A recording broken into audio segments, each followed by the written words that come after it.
ইরানের 3 পারমাণবিক স্থাপনায় যুক্তরাষ্ট্রের হামলা, ইসরায়েলে ক্ষেপণাস্ত্র ছুড়ে পাল্টা জবাব, দুপক্ষের কণ্ঠে কঠোর বার্তা। Can report to the world that the strikes were a spectacular military success.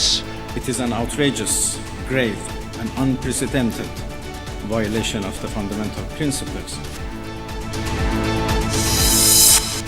ইরানিদের মাঝে আতঙ্ক, ক্ষোভে ফুঁসছে অনেক মার্কিনি। উদ্বেগ জাতিসংঘের, মধ্যপ্রাচ্যকে বিপজ্জনক পরিস্থিতিতে ফেলেছে যুক্তরাষ্ট্র, মত বিশ্লেষকদের। শেষ দিনে নিবন্ধনের আবেদন করে শাপলা প্রতীক চাইল এনসিপি। বিগত 3 নির্বাচনে অনিয়মের অভিযোগে সাবেক তিনি সিএসির বিরুদ্ধে বিএনপির মামলা।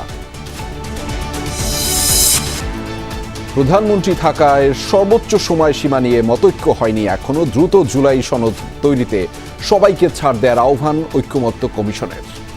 কোন জায়গায় আমরা একমত হতে পারি, কোন জায়গায় আমরা কতদূর পর্যন্ত যেতে পারি, একটু ছাড় দেওয়ার জায়গাটাতে আসুন। প্রধানমন্ত্রীর লিমিট করবেন, হাত পা বাঁধবেন বা ক্ষমতা কমিয়ে দেবেন, এনসিসির ক্ষমতা বৃদ্ধি করে দেবেন, তাহলে পরে এক্সিকিউটিভের ফাংশনটা নিয়ন্ত্রিত হবে।